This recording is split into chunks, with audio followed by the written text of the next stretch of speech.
Hello, welcome everyone to the Syracuse University Art Museum. I'm Kate Hollihan, Curator of Education here at the museum. We'll begin this evening's program by acknowledging with respect the Onondaga Nation, firekeepers of the Haudenosaunee, on whose ancestral lands the university now stands. I want to thank you all for joining us tonight. We're really thrilled to share with you poetry and a film created by 4 Narratio fellows, who are Syracuse University students who have been in dialogue with the work of Rena Banerjee, which I know many of you have been looking at this evening over the course of the spring semester while the exhibition has been up. The fellows' work is part of the programming around this exhibition, which was curated by Romita Ray, a professor in the Department of Art History, and she is right here with us tonight. And the exhibition will be up through May 14th. So if you didn't get enough time with it tonight, we encourage you to come back and take a closer look. The event tonight is co-sponsored by the Engaged Humanities Network and is funded by the National Endowment for the Arts. So I'm going to stop talking and hand things over to Romita Ray, Associate Professor of Art History and Curator of the exhibition. She will say a few words, and then Bryce Nordquist, who has many titles: Associate Professor of Writing Studies, Rhetoric and Composition, Dean's Professor of Community Engagement, Director of the Engaged Humanities Network, and co-founder and co-director of the Narratio Fellowship, will introduce our fellows. So we will keep all the introductions brief, so you will enjoy the film and poetry. All right, thank you all. Thank you all for coming out for what is the last event of a series of very exciting engagements that have been planned with this exhibition.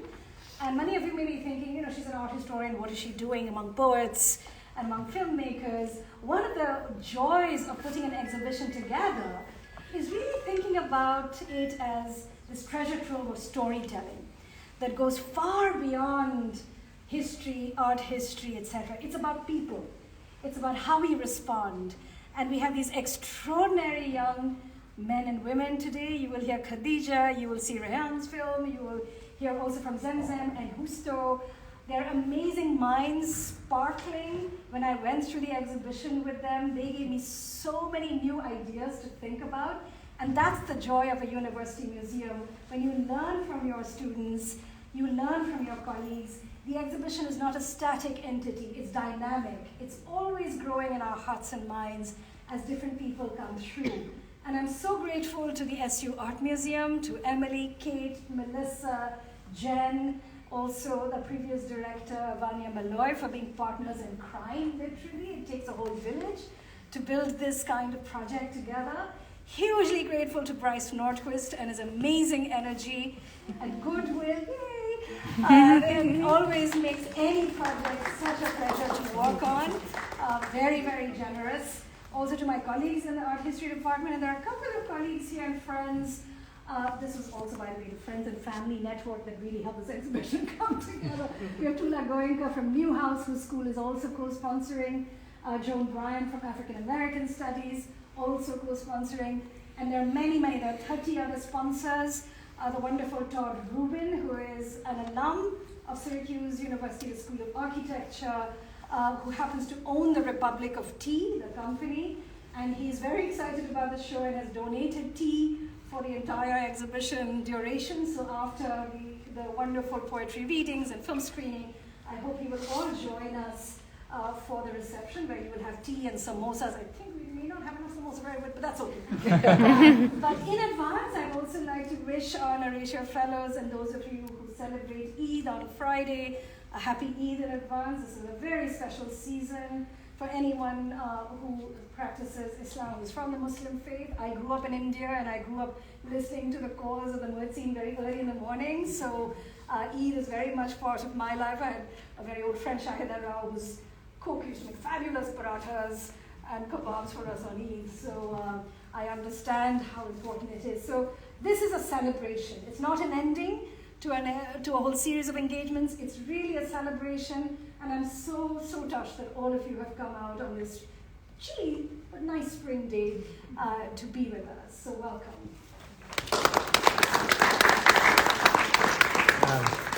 would you mind, I'm sorry, would you mind leading the vans in Northside? Sorry, I feel so bad that my phone is going off, but I'm trying to coordinate a group of folks connecting from the Northside Learning Center, and it's difficult for everyone to find books. This is why we need a standalone museum. So let's get that on the live stream. So they'll come in. My name is Bryce Nordquist. I didn't give Kate all of those titles to read out loud. I'm going to say a few words really quickly about the Narratio Fellowship, just to sort of set some context for how folks have come into this project, and then to introduce the fellows. And then we're going to spend the rest of the time engaging with work that was created in response to Banerjee's work, or created in relationship to it, maybe not necessarily as a response. So we're going to start here, watch a short film that I'll introduce in a second, and that Rayan will introduce, and then we're going to head back to the Taj, a couple of readings there, a reading in front of Viola, and then a final reading in front of the World Lost sculpture.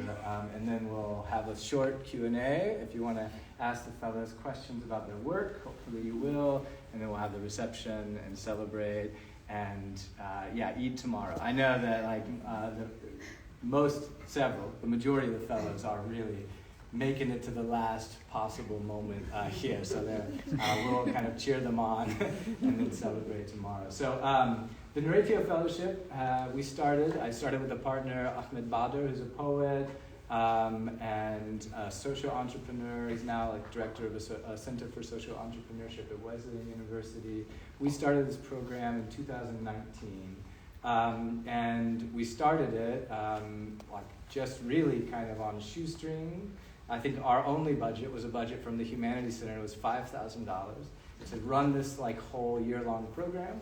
Ahmed was the first artist in residence, so this program pairs resettled refugee youth, or recent immigrant youth, with an artist that has a refugee or immigrant background. The artist changes from year to year, so some years we have poets, some years we've had filmmakers, some years we have photographers, we've had a visual artist in Richmond this year, and another kind of sculptor in Richmond this year coming up. So the form of the art changes, the media changes, but it's always sort of storytelling through the media that the artist is working with.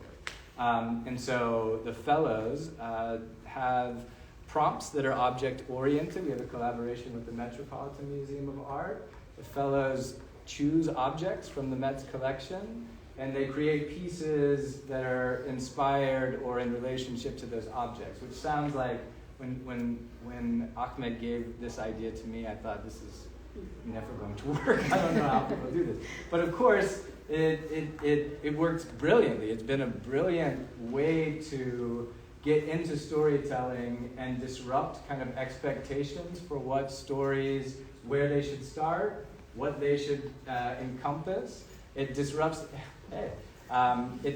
the idea that everybody has one story to tell, and then it has to start from beginning to end and be comprehensive in some way. So this object-oriented storytelling is kind of how the fellowship works from year to year. We work with cohorts of 12 to 15 fellows. We work with a cohort here in Syracuse and one in Richmond, Virginia. We spend a summer intensive, a month-long program in the summer where we're meeting every day, working with artists, helping fellows develop projects across media. And then we make this trip to New York City, do the performance at the Met, have a series of engagements there, and then do a series of kind of local performances, engagements, while we also help support the fellows with their educational transition. So these are all fellows transitioning either from high school to college, or 2-year to 4-year institution. So the fellows that you'll meet tonight maybe started the program in high school, as early as sophomore in high school, or transitioning, and now are at SU pursuing film studies, or at SU in writing or in biology. But they're also at colleges and universities across the region, so this is not like a SU recruiting program, although SU would be a better place with more of these folks here. So it is partly selfish motivation on my part. So what you'll hear tonight are fellows from 3 different years. 2019, 2020, 2021. We just finished our culminating kind of exhibit for the 2022 cohort, and we had an exhibit up at the former Point of Contact Gallery, the SU Museum Study Space, which was brilliant. But another thing the program tries to do is, really intentionally connect fellows who have come through the program, alum, with leadership opportunities, creative opportunities, as they progress through the program. So the fellows from tonight, you'll hear, have served in multiple roles in the fellowship program, including facilitating and leadership roles, and have done that across the city in a lot of different kinds of programs, which is really fantastic. So I'll now stop. If you want to learn more about the program, I have some kind of annual report flyers here, and you can scan a QR code and learn more and see that work across cohorts, which is really amazing and fantastic, as you'll get a glimpse of tonight.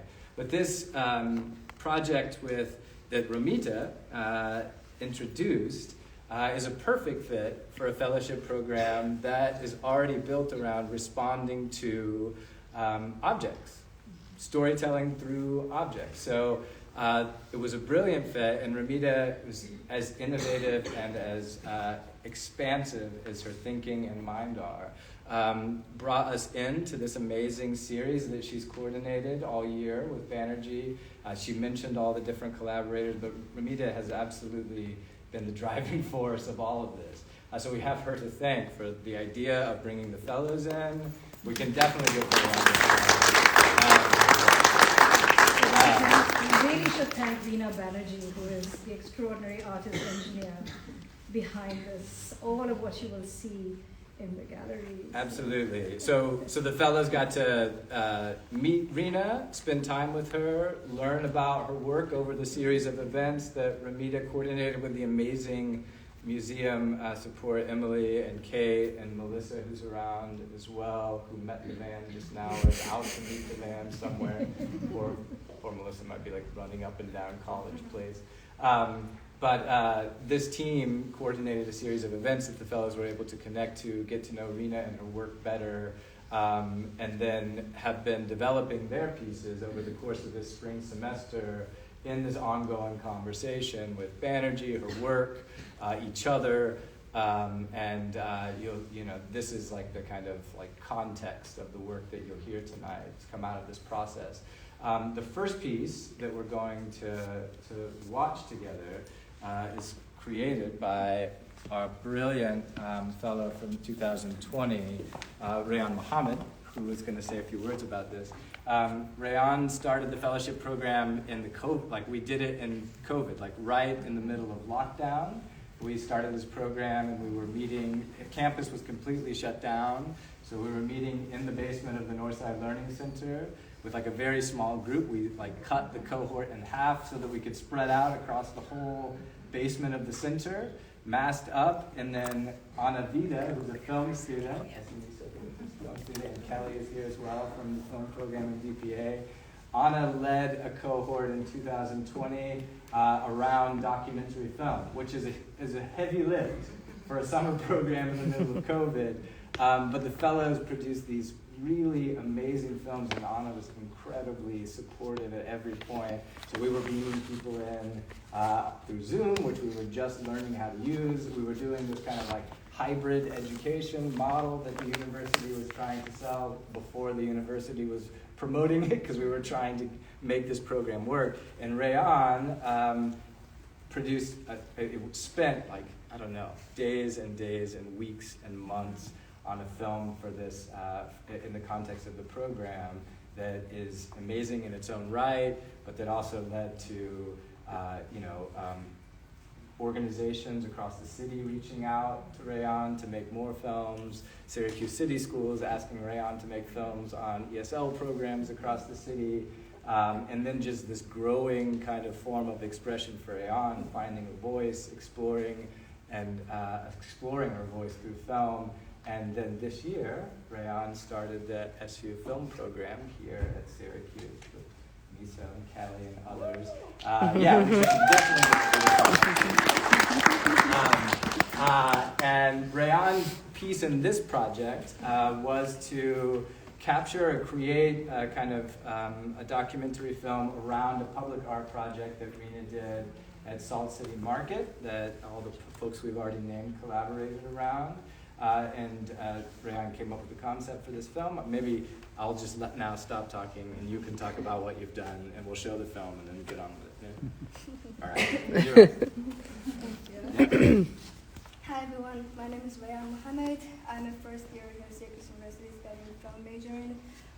When I first heard about this project, I was really excited because I'm also a Narratio alumni, been involved in for so many years, and after learning about Rena Banerjee and all of her work, it was really inspiring to me with like all the work that she stands for. So I found it really inspirational and I wanted to be part of it. So the document that we're gonna watch now was what Bryce was just talked about. It was a workshop event at South City Market, and I did like interviews with like the filming the whole event for the whole day, the editing process and everything, and I think it came out good in the end, so I'm really excited for you all to see. Yeah. Thank you.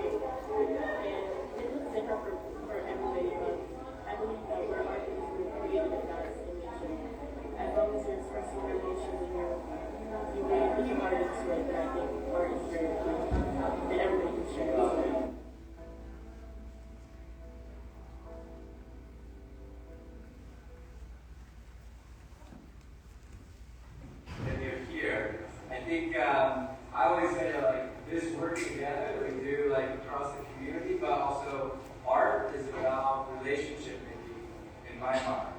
It's about making relationships to people and ideas and to places.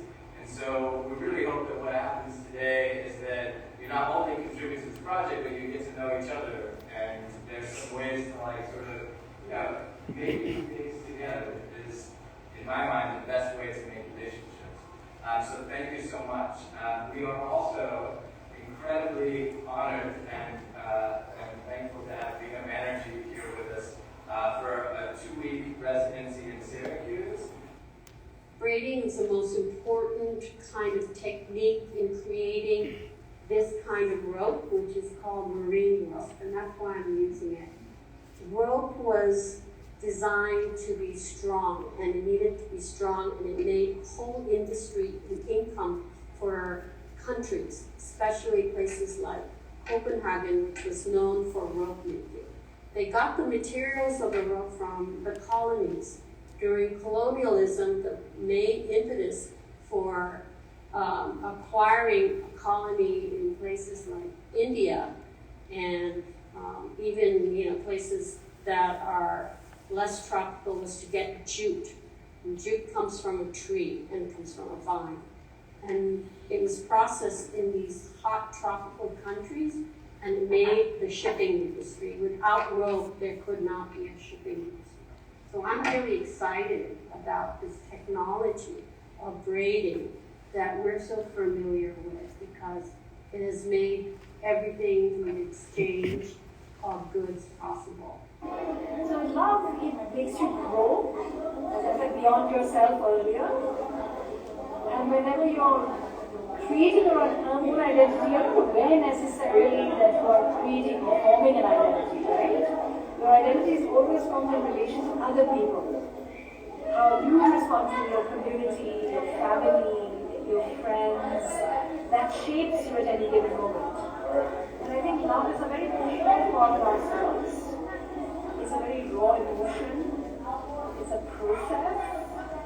It's an opening for us. So anytime you open up yourself to your community, to the people closest to you, and even to strangers, that's when your identity evolves. And I think at the end, we all want to evolve as human beings. I think it was a time for me to think about that.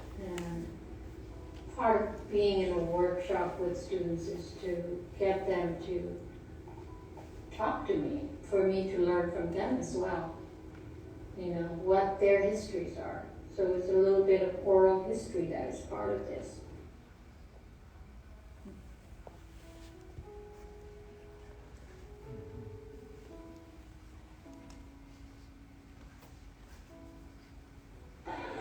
We're made to feel this, and we feel it when we start making stuff.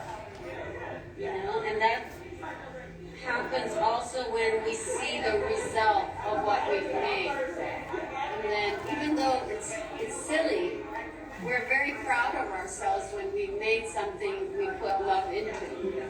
Right? So even though these are 3 or 4 strands of nylon in green on this rope, marine rope, you think that's really silly to be proud of what you just made, but you do, and that's a miracle. Identity formation is all about like who are the people that like help support you along the way, right? So your family that like loves and cares for you, your friends, your community, and so how do you come together? And I feel like I'm a makeup of all the people in my life, right? Who like supported and loved me over the years, and then it's helped me become the person that I am, and it's also like how I model my behavior, right? We had these poems called like I'm African. That's mean in French we says like je suis né africaine. La musique dans mon sang. Laissez-moi vous chanter mon souvenir de la France. Oh je me souviens. Oh je me souviens. Je me souviens que c'est temps. J'étudie sans récit, je lisais sans comprendre à quoi servent mes études. Oh, je me souviens. Oh, je me souviens. Je me souviens de ce temps que ma mère me frappait et mon père me disait, en tout cas, ça fait honte. Oh, je me souviens. Oh, je me souviens. And you see, this, even though I'm struggling to put this in, I'm also enjoying it. The challenge of putting it through the little hole. You know, it is very good for your eyes and your hands. It's healthy because it teaches your eyes to concentrate, your hands to concentrate, and different parts of your body to work together. I think art is a form of expression, and it's a way to show what you like and how you do something. Love, I think, is instrumental to making any art. If we're looking at art that is made from love or a place of love, there's a certain comfort to it. There's a certain conversation that's happening within the art, and you can see that in any art. You can see it in poetry, you'll see it in braiding hair, in sculpting. I picked the threads that were green because of nature, and I picked the threads black because of nature. The fertile soil was always this black soil, and then brown because of nature, the trees. One of the things that I love about being a part of the community is the opportunity to really get to know people, share love. Sometimes you can share love just by smiling at someone.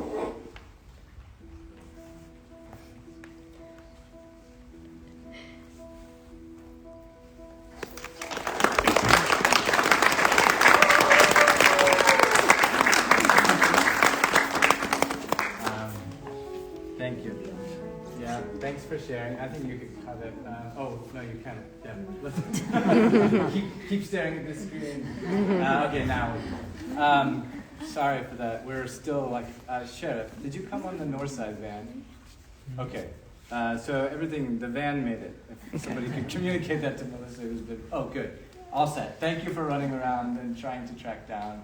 Thanks, Sheriff, for coming. So we're going to move through the rest of the space, but before, I'll just introduce the other three fellows so that I'm not interrupting the flow every time. So first, Khadija Mohammed will read. Khadija's here. It deserves applause before and after introduction. So Khadija was a fellow in 2019, then cycled back to the fellowship program. This was a poetry cohort in 2019. Then cycled back to the program in 2021 to be the poetry artist in resident for the fellowship. And then has since, she's a SU student in her fourth year, but she has since also been a leader not only in the fellowship program, but in Write Out, which is a creative writing program that Bruce Smith is here and can represent. Khadija has been developing content, doing lesson design. This is a creative writing program that works with ages across the city, across different sites too. So at the Northside Learning Center, where folks are from, some folks here from tonight, at the YWCA, at La Casita. Write Out has been at the most, convening students there.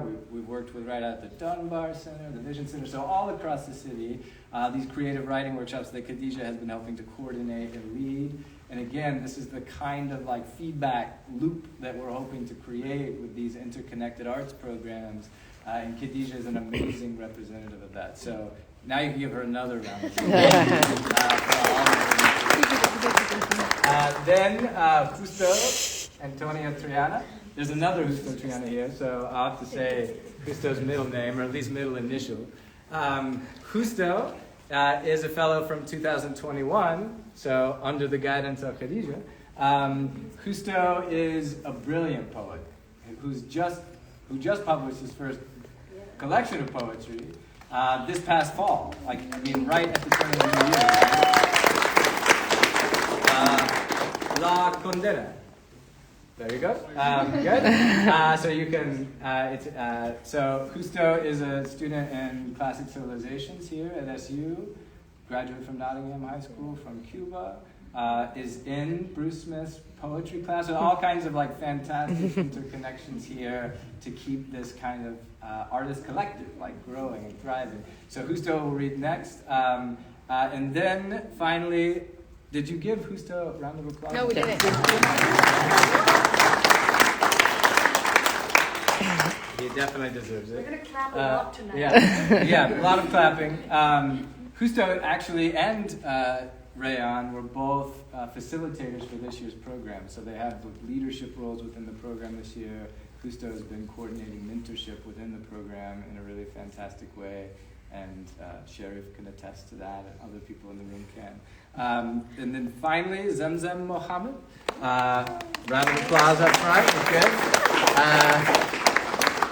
good. We'll read. Zamzam is a third-year student at SU. Biology and writing? I don't know where I got biology. Psychology. Yeah. Psychology and writing and rhetoric. It's only the writing and rhetoric that matters, so maybe I always forget the psychology part. Zamzam is a fellow from 2021 as well, and has been instrumental in helping to lead a program on the North Side, or a research project called Northside Futures that studies safe and affordable housing in the neighborhood. So I want to highlight these kind of multiple roles. These are only a couple of the many roles that fellows play, not only at the university, and maybe even not primarily at the university, but across the city, across communities, in all kinds of different contexts, from research to creative work to teaching and mentorship. These folks are making a huge impact on youth across the city, and we're really just following their lead, honestly. So let's move, and I'll now officially stop talking. We can move this direction together, and we'll have you reading.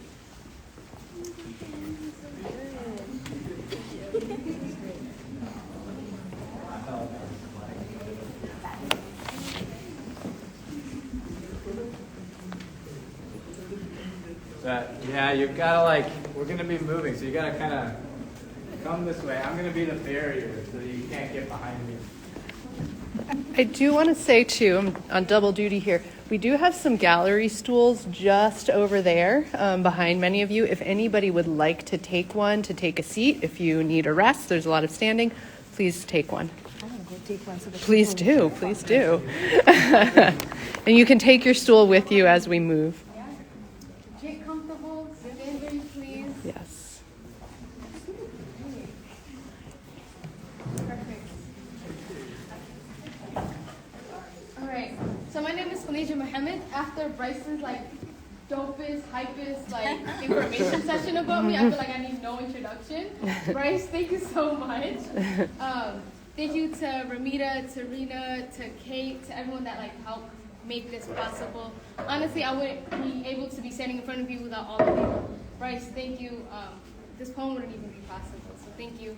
Before I get into my poem, I would just like to say, feel free to get into what I'm saying, right? If you hear something that you like, sing, clap. It's really about you connecting with the work, right? Because I can stand here and talk all I want, but if you're not connecting with it, it's nothing. So please take the time to actually listen. Close your eyes if you need to, ground yourself. Really get into what we're saying, right? With that being said, I'll start. The title of my poem is Viola's Love Story. So this is a conversation that this temple is having with Viola, who's right across, being covered by this wall.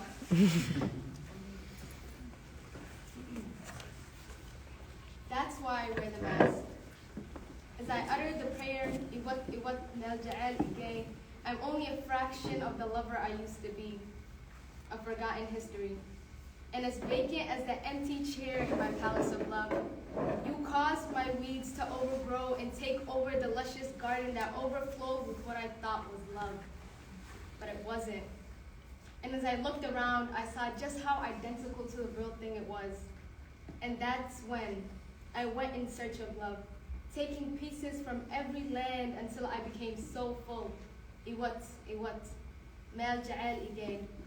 Allah said I had entrusted you with this vessel of a body, a temple, at which you have to wash yourself before entering. Why did I ever let your filthy heart taunt my purity? When did my Taj Mahal become nothing more than a tourist attraction at the museum? Every wandering eye mesmerized at the beauty that once was.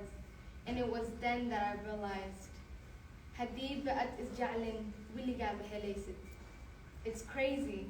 That's when I started smiling in the mirror is when I saw the reflection within the people around me. So imagine what happened when I started loving myself more. Thank you.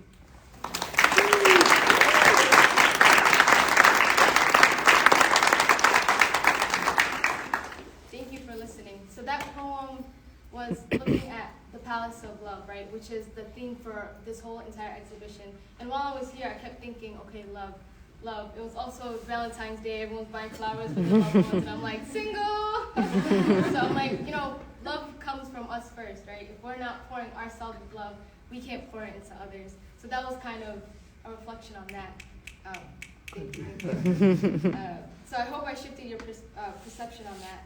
Next up, I would love to introduce the great, thoughtful, philosophical Gusto.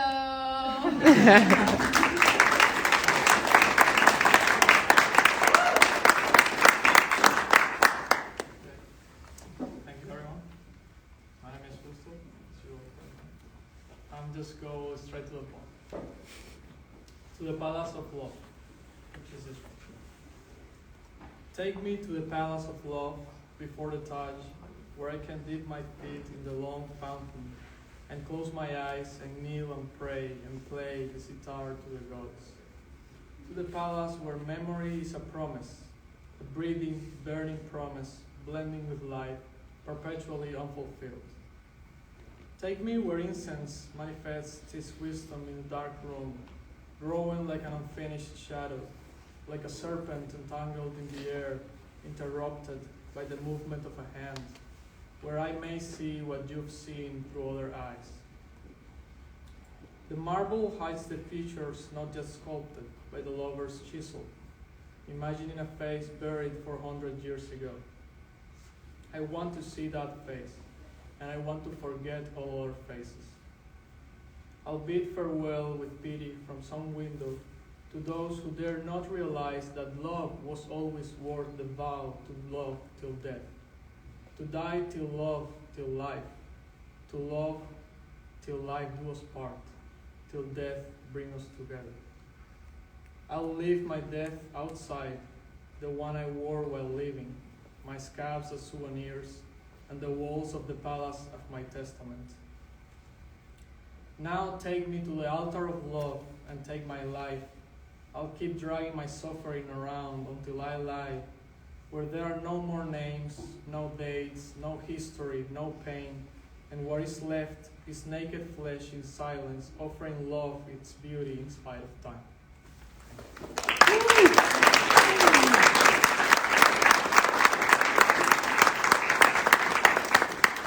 So for our next poem, we'll be going over to this exhibition right here. Yeah, just position yourself so you're able to see and hear them. It's okay to go all the way back because we're going to go back around too. So somebody's got to be like the trailblazer. This way, yeah. George is already the trailblazer. This way.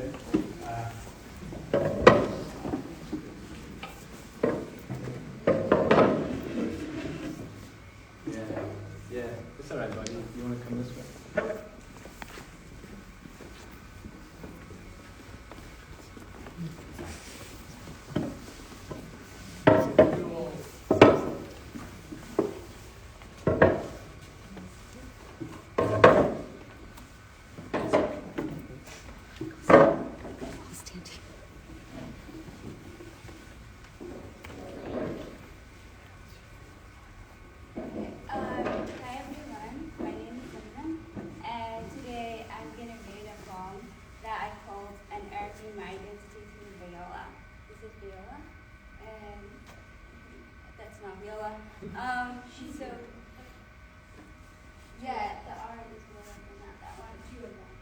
Yeah, this one.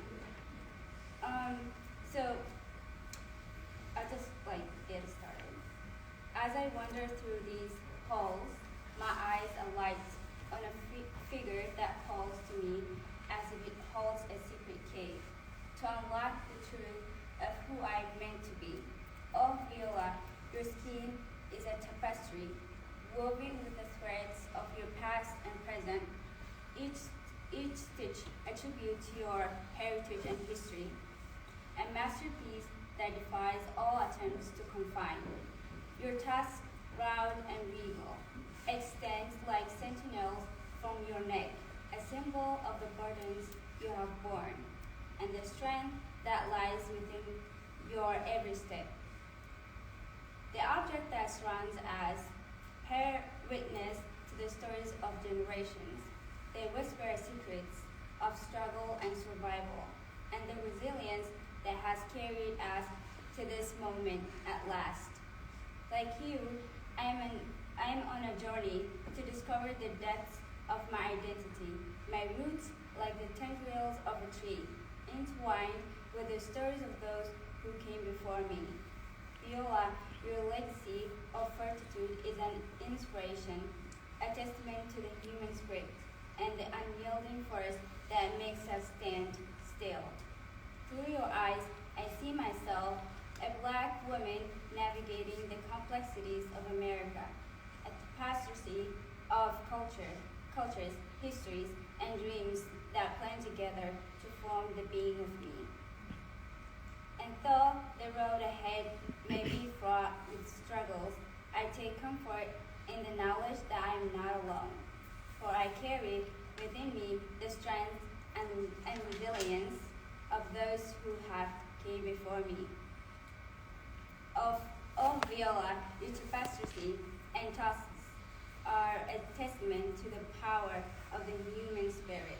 Through your assemblage, I find the courage to face the unknown and the strength to live my life with purpose and merit. That's all.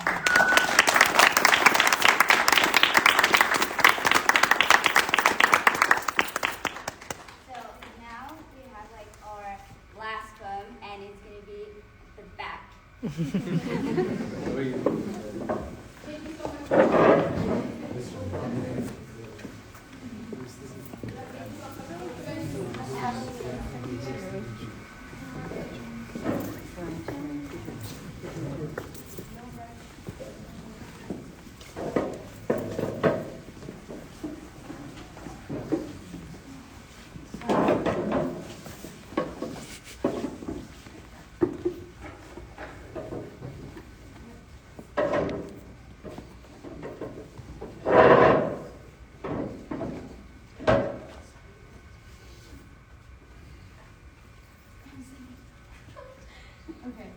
for the, before I start my last poem, thank you all for moving around through this exhibition. Thank you all for listening.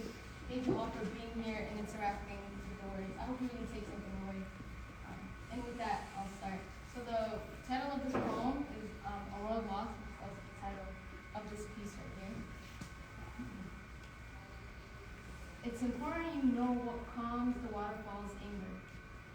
Current so wild it chips off a piece of you, slowly sinking to the bottom. And under the water, the scales weigh the same. But down here it's so easy, the current taking you through a world lost. And you become complacent, riding the waves unaware, as if the reefs aren't dying, as if your soul isn't screaming for air. Wake up!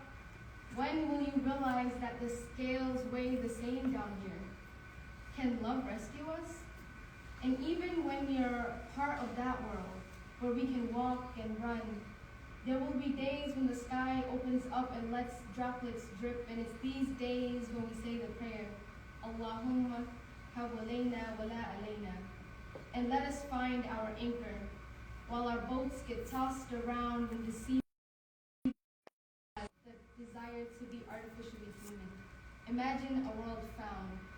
Only then would we understand. The waterfall wasn't angry. It was warning us. Thank you.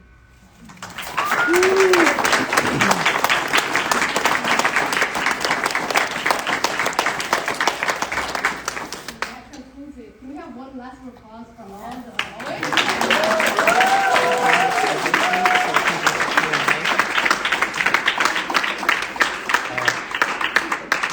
Kate's over here.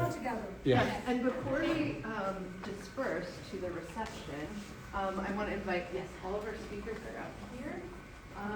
And they are very generously willing to take questions from the audience. So does anybody have questions, comments, thoughts they'd like to share with our wonderful artists today? Yes. I don't have a question, I just want to say thank you. Also, feel free to come up to us afterwards. Like, we're here, and we also go here. So if you see our faces anywhere, like, feel free to just come up and be like, hey. You can find me at this building, like, Can I ask a question? Yeah, I mean, I don't know if you would maybe like to reply. My question is with respect to creating a piece of poetry, not directly from your own imagination, but when you're given a piece of art, be it painting or museum or sculpture or whatever. So do you feel like being restricted to that piece of art and not open to your imagination because you are focusing on one particular piece of art, be it the Palace of Love or something else? So what's your take on it? And what's your experience of creativity with respect to something else? Yeah, I mean, in my case, I think of other artists in history that have been said to lose works with inspired by stuff, or for example Michelangelo was said that they ordered him to do this chapel with his own inspiration, but in a setting. Also musicians who were the king said, I need a concert for this occasion, and then so you have to create with what you're given. If you are a real artist, you have to be able to work with what you have and with what people give to you. So I think that there's art everywhere, and you can find, if you're creative, you will find the ways to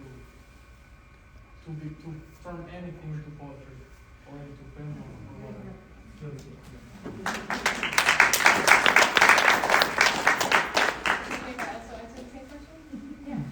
I think at first it really is kind of hard because there's a lot of outside conversations being had in your head, like, oh, I have to please, the people that are around me, and you're thinking about other people, but once you sit down with the pieces, once you actually sit down and start writing, it naturally flows, right? So when we're talking about the Palace of Love, I was thinking about that during Valentine's Day. So a lot of it was, you know, I was filtered by love. I was filtered by what was happening around me, and that's where that came from. And then here, sitting here, a world lost, like, you know, this concept of being lost, but also reading through what was already given to me inspires things that are written, if that makes sense. So it's not necessarily, for me, it's not necessarily harder. I think it's easier because there's always like this creative juice flowing, and every time I'm given something, it helps direct that, you know, that creative energy or like that flow. But it did take, like, I was sitting here in this corner for like 2 hours just staring at the piece. I'm like, what is going on? But something came out of it, so, yeah.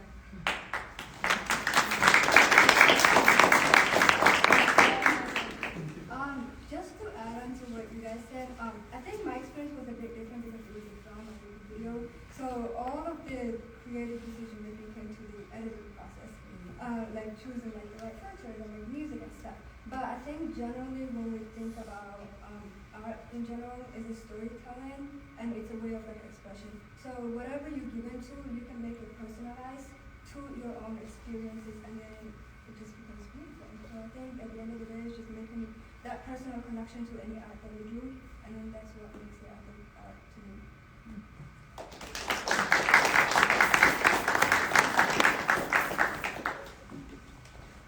Any other questions?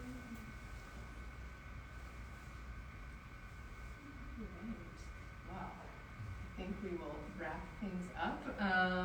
So, of course, first of all, I want to thank all of you, Khadijah, Justo, Zemzem, Rayan, for sharing your work with us, for creating this work, for engaging with the museum, with Rita Banerjee's work, working with Bryce, working with the Narratio program, with Ramita Ray, who, as Bryce mentioned, is the mastermind really behind all of this happening. We're so thankful for her partnership and collegiality and amazing energy and spirit, which I feel like has infused all of this.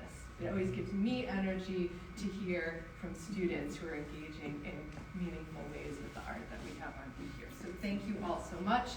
Thank you, Bryce. Thank you, Ramita. Thank you to all my museum colleagues, Melissa, Emily, Jen, Dylan, who helped install all these work, our students who helped install all these works, our registrars, Victoria and Abby as well. It takes a village, right?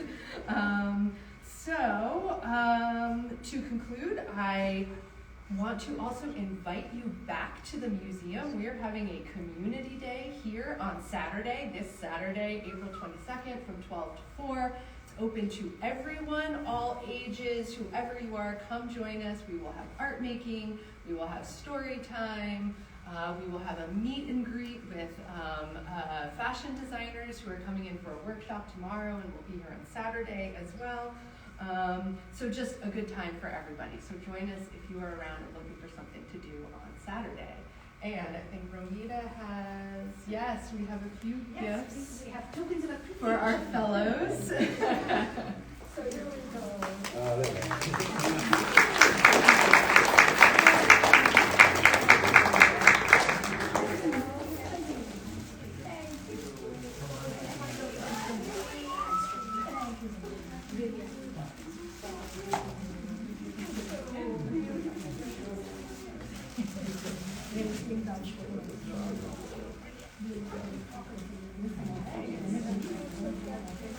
Well, thank you all. We can now enjoy the reception. We have food, we have tea, and we have time to talk and mingle and enjoy each other's company. So thank you.